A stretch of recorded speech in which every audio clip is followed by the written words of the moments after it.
This is Caps and we are going to talk about the PT's militancy course. Get off the couch.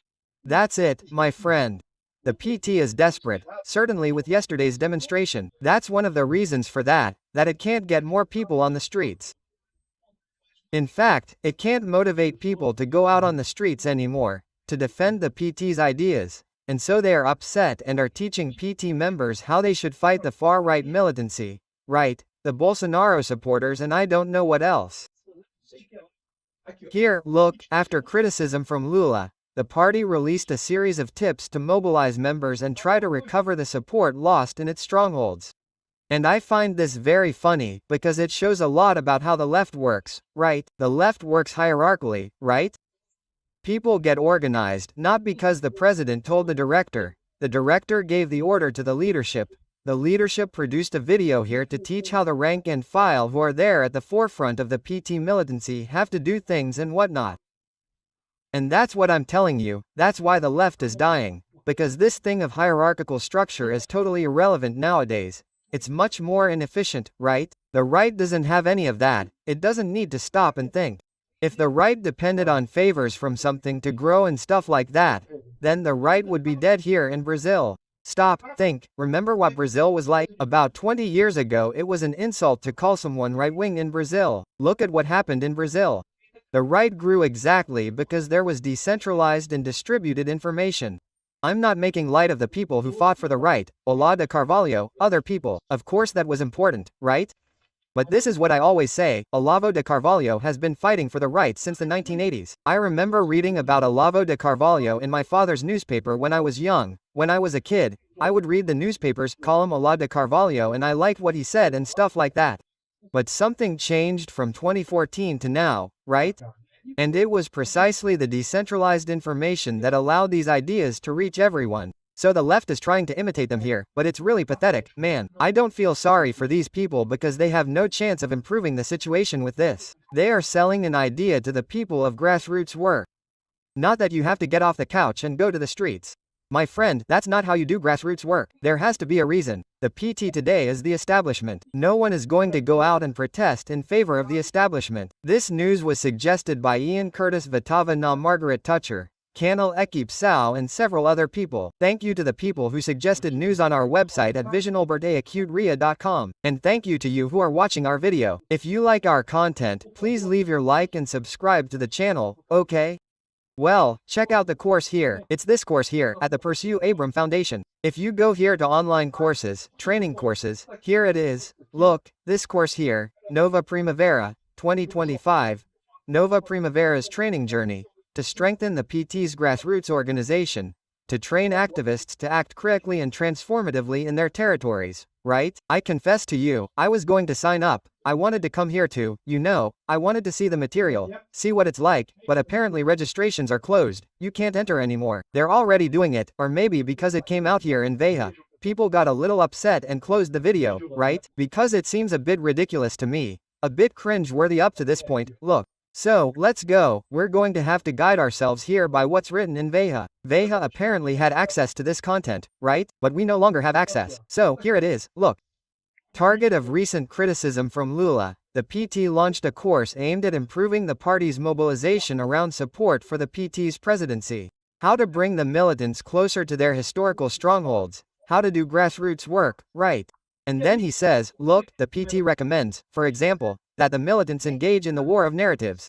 And that's what I tell you, my friend, war of narratives, man, that's complete nonsense. No, you have to counter idiotic arguments. Of course you have to counter idiotic arguments, right? When someone says something, you have to respond, this is important, and so on. But they describe it, the left calls it a war of narratives, which explains a lot about how the left sees the world, right? For them, there is no fundamental truth, there isn't, it's all narratives. That's why they get so upset about this fake news business. That's what I'm telling you. That's why I, as a libertarian, and many people on the right, don't see the issue of fake news on the internet as very important, because there's a basic distinction. The truth stands out over time. You can even be fooled. I'm not saying that you can't be fooled, that there's no fake news, that no one is fooled by something. People are fooled by things like that, but by definition, lies fool some people for a while, right? And with the internet, in fact, the tendency is for that number to get even smaller. That's the problem. In the end, the left has always treated politics as a war of narratives. And it has won these wars of narratives over and over again. Why? Because he had the best arguments, the best narratives, not because of Grancher's scheme, right? Grancher back then, was one of the guys who proposed the solution for the left in the world, right? Which has always been the dilemma of the left, right? Karl Marx, back in 1800, from Levi Padrinia, invented this whole story of communism. I don't know who there was, and he predicted that there would be a revolt of the proletariat, that, at some point, surplus value would make the proletariat revolt against the bourgeoisie. And then, right, there would be communism, the implementation of communism. And that's fine, this whole Karl Marx story is wrong, because surplus value doesn't exist. If you have any doubts about this, watch my video. Surplus value exists on the One Caps Classic channel, where I explain what surplus value is. It's not profit. Many people have this wrong idea that surplus value is profit. No, surplus value is something else. And surplus value is the difference that the boss gets from the employee's salary if you count everything as labor value. But anyway, the point is that this theory is already wrong precisely because it is based on labor value, right? So, this revolt of the proletariat would never happen, because you reach a point, right, where the market will solve the problem. Assuming that bosses really start to exploit many employees, there will come a time when, there will be so many, that's good for the bosses. It means there will be more bosses. So, there will be bosses to compete for employees in order to exploit them better. And when you start to have competition for employees, you start to improve their living conditions. That's what happened in the Industrial Revolution, right? In other words, the idea that it was unions fighting for more rights that improved living conditions, that's nonsense.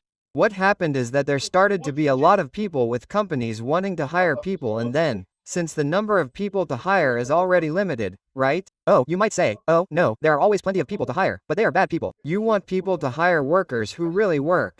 If you look at the pool of unemployed people here in Brazil, there is a large portion of those people who don't want to work properly, who are not bad at work, but there's no point, that's no use to anyone. So you want to hire people who work, and many of the people who work are already employed elsewhere. So you have to offer something better to take the person away from your competitor, right? It's the job market, that's what business is, and that's why conditions have improved over time. In other words, the market always balances itself, including in this issue of the supposed exploitation of the bourgeoisie over the proletariat that Karl Marx mentioned earlier. But leftists are stupid. Leftists don't believe that. Leftists think that there was some other problem that prevented the proletariat from revolting. And there were several theories based on that. I've already talked about Marxist critical theory, right? It says that it's the other power structures that prevented the proletariat from revolting against the boss, right? Because you don't just have the relationship between the bourgeoisie and the proletariat, between the boss and the employee. You have the relationship between the priest and the faithful. You have the relationship between the father and the children. You have the relationship between the football team and the fans. You have a bunch of other structures in society. And in these people's view, these other structures prevented the proletariat from revolting, right? And that's where all the critical racial theory, critical gender theory, all that nonsense that leftists do, right? The goal would be to break these structures, break the family, break the football team, religion, break everything, right? The goal would be that this would cause the proletariat to revolt. And it's nonsense, in the end, it didn't solve anything. But one guy who had the right idea was Gramsci, right?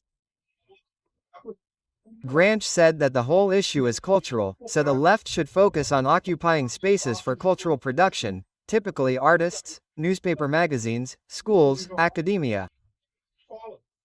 And in fact, if you look at our world today, journalists are all left-wing, man. The guys managed, right, for a long time they worked on this business of putting left-wing people in newspaper editorial offices and stuff like that, in academia, in schools, right, in colleges and stuff like that. And they have a whole scheme for this. This was planned, okay? This is not something like that and it is open. There is no plan for this. When they reach the top positions, they only start to promote people who are also left-wing.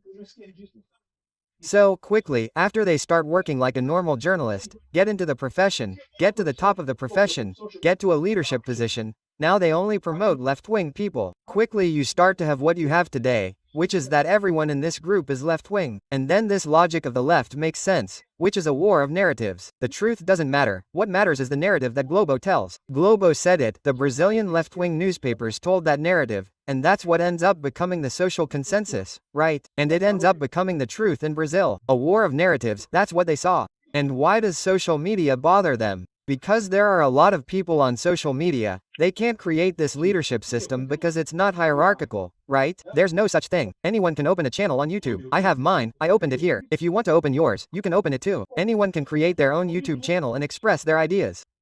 So they can't conquer things like they conquered Read Globo or like they conquered other television networks and newspapers and stuff like that. That's the left's view of this. And then they say here, look, there has to be a war of narratives on social media. And that's where their problem lies in understanding this business on social media backwards. The narrative that is purely narrative, it gets lost. You need to be grounded in truth. That's what ends up differentiating. That's why the right wing has grown so much and the left wing is lost. It was used to talking about everything in terms of narrative war. And that's not quite how it is. There is truth. Truth is an important point in stories, right? Here, look, create a WhatsApp group, use memes and again, look at this stupid tip, man. Create a WhatsApp group with whom? For what? I leave every WhatsApp group they put me in because there are a lot of messages circulating there.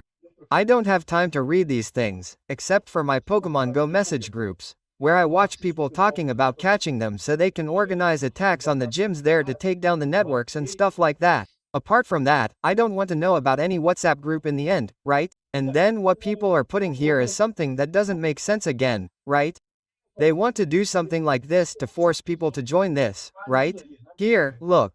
Oh, and start talking to those who don't vote for the party. Oh, come on, get ready because there's going to be a bunch of annoying people trying to convince you that LULA did something positive. It's a shame here. Look, the launch of the course comes in the wake of the low participation of PT members in the protests organized by the party to position themselves against Bolsonaro's amnesty proposal. Look, what I'm saying. The people on the left, not everyone, that Bolsonaro failed, that the process didn't do anything, that I don't know what, all the whining, but in the end, they are recognizing that really, right, even if the number was 45,000. I don't know what the number is, the number doesn't matter. The fact is that it was huge, much bigger than the left, right? There's this translation here from Poder 360 that shows the graph of this here, gives a view of it from here, look.